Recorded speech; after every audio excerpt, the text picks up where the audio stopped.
So here we are out by the pond again. It's a beautiful day, another beautiful day in paradise.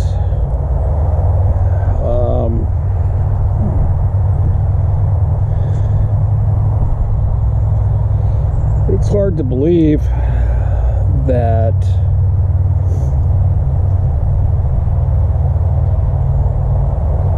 there is so much chaos and fear going on in the world right now. When you look around you and see the beautiful spring like this, and you have a space like this that you can go and sit down and meditate in and enjoy and think, ponder. It's been a few days now since well, it's been a month. It's been a week. It's been a week since my teacher passed away when I did the last chapter. It's been hard to continue on with these,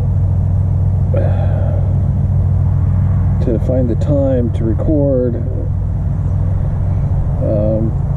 with everything that's been going on.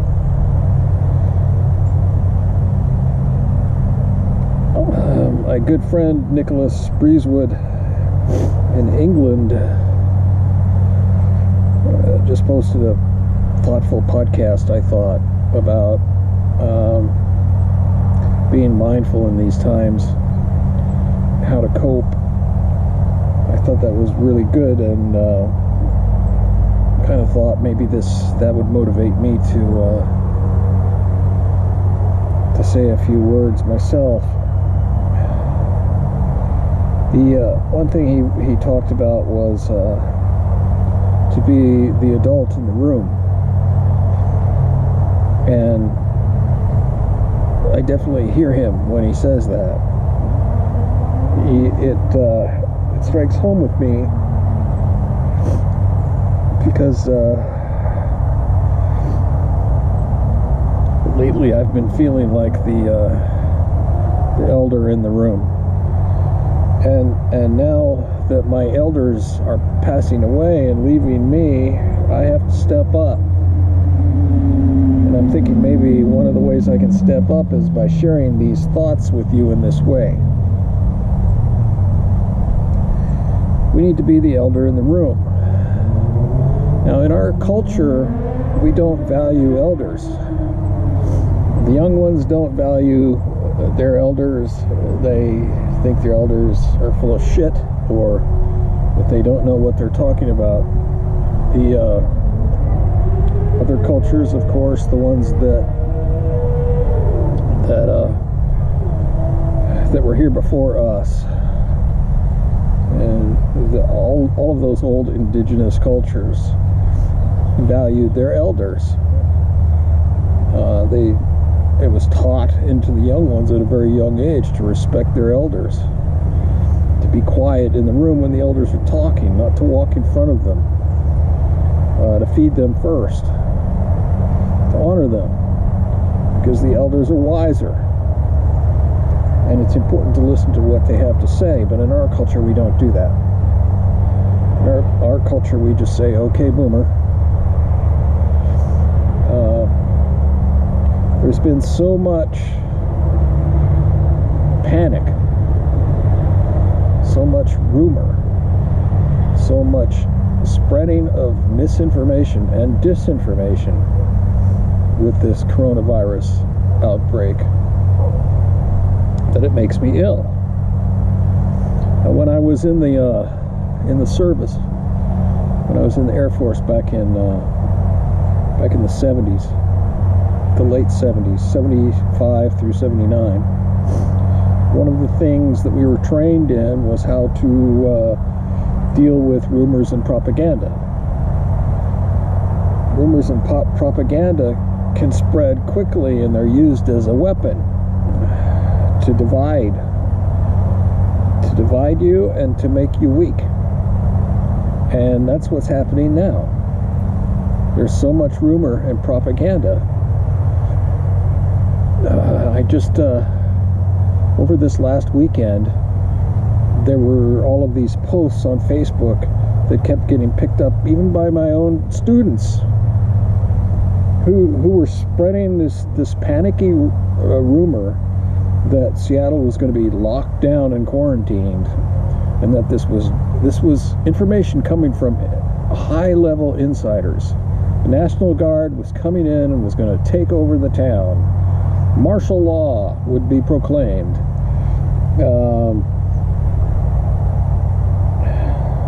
To such an extent that the local TV reporters asked the governor if that was the case, and he said no, he hadn't even talked about it. The rumors said this would all happen Tuesday. And I said, well, we'll see. Stop spreading the rumors, and we'll see whether this occurs on Tuesday. Well, it's now Wednesday. Actually, yeah, this is Wednesday. So there has been no quarantine, there's been no lockdown in Seattle, and it's all bullshit.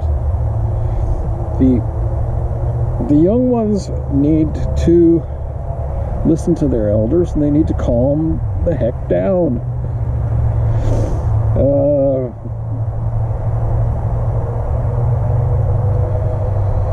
It's important to act responsibly in the face of this challenge, but it's important too not to overreact to this challenge. The reality is that there's this bug out there, and it's making people sick at an unprecedented rate, and that some people die from it.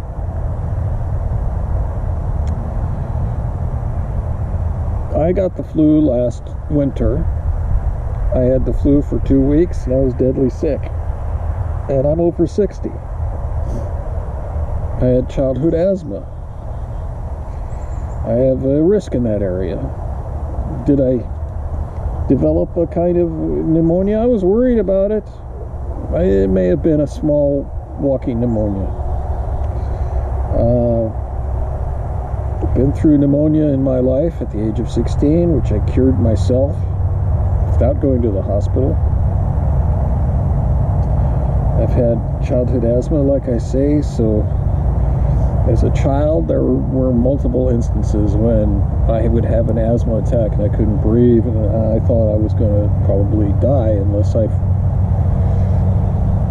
fought my way through it by sheer willpower, and I did that because I wanted to live.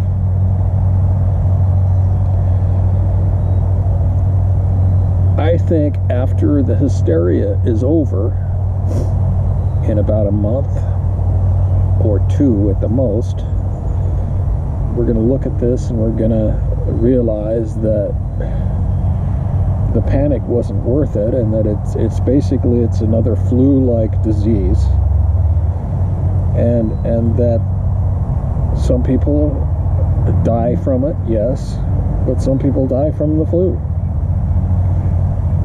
Are the numbers disproportionate? I think we're going to find that they are not. It's something like 1% of the total number of people that get ill.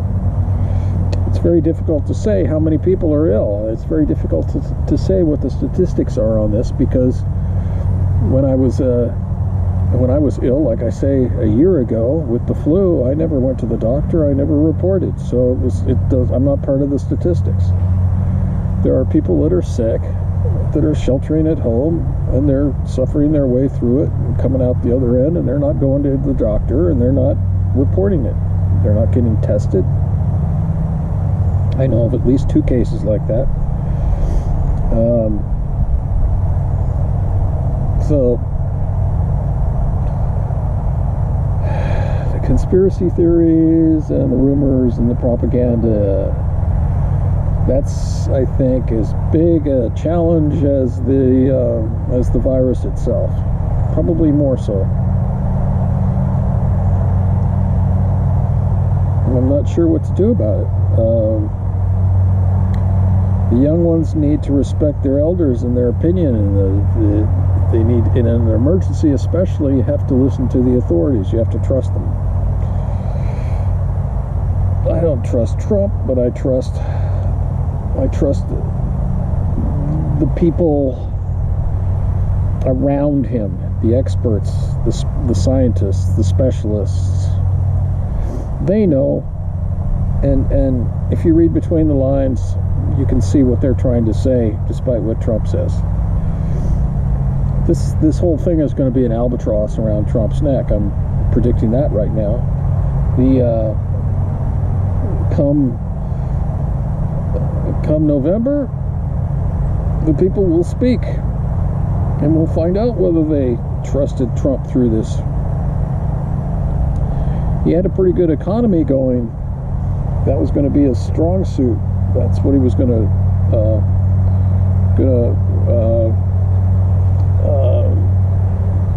that's what he was going to campaign on. But he doesn't have that anymore. The virus, in a matter of weeks, has destroyed that. The stock market's tanked. We're talking about 20% unemployment. It reminds me of what happened in the last weeks of George Bush's campaign, where the economy tanked in 2008. So this I'm probably not going to post this, but because what I really want to do is I want to talk spiritual, and this is not so much spiritual as political. So let's drop it there and move on to something more spiritual. I wasn't sure what I wanted to talk about today.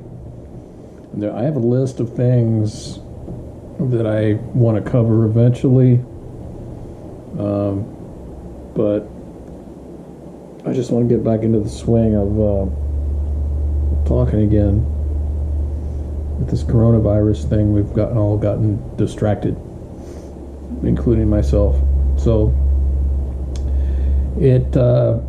a friend of mine today posted something on Facebook about Fool's Crow, and it's something that I've known for a long, long time, and I totally believe in. When she posted it, it's kind of a synchronistic message that maybe that's what I should talk about. What she posted was a quote where Fool's Crow talks about how he gets his power and what he does with his power. And we've talked before, very early on, I think chapter 2, where I talked about the role of the Lakota shaman and how he is a Sichun reservoir and how he uses that Sichun power to heal his patients. Now this is where Fool's Crow talks about it. He says, survival of the world depends on our sharing what we have and working together. If we do not, the whole world will die. First the planet, and next the people. I, meaning Fool's Crow, cured with the power that came through me. Of course, it was not I who cured. It was the power from the outer world. The visions and the ceremonies had only made me like a hole through which the power could come to the two-leggeds. If I thought that I was doing it myself, the hole would close up and no power could come through. Then everything I could do would be foolish. The higher powers taught that this healing power comes in and through a person first to make us what we should be, and then flows through us and out to others, becoming a hollow bone. Fool's Crow called in Wakantanka to rid himself of everything about him that would get in the way, such as doubt, questions, or reluctance. Then he recognized himself as a clean vessel or tube, ready to be filled with hope, possibilities, and anxious to be filled with power. He experienced the power as it came surging into him, finally giving power away to others, knowing that this power leaving him that the higher powers will keep filling him with even greater power to be given away. This power exists in everything so that it can justifiably be said that each of us is, in a sense, part of this power. Frank Fools Crow expressed the idea that it was his belief in this power, which he recognized as an entity, that made his communication more effective. In order to prepare for receiving and using the power, he performed a simple yet powerful prayer and ceremony. With his eyes closed, he began to pull with both hands at his chest and abdomen, as if he were pulling out evil, negative things or stumbling blocks. He grabbed many handfuls and threw away what he had gathered. He clutched at the air above him, where he seized unseen things in his head and body. Finally, he started to pull invisible things out of his chest and body, holding both hands side by side in front of him, and threw what he was clutching out into an invisible audience. As he sang a sound song to the higher powers, he became like a clean, new, hollow bone. We are called to become hollow bones for our people and anyone else we can help. What we bones really become is the pipeline that connects Wakantanka, the helpers, and the community together. This tells us the direction our curing and healing work must follow, and establishes the kind of life we must live. We live to be strong and committed, otherwise we will get very little spiritual power. Very timely right now.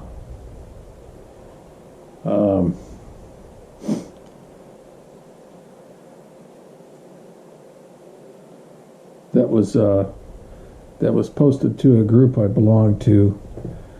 That they're a group of dancers. They dance what's called the Shoshone Naraya dance.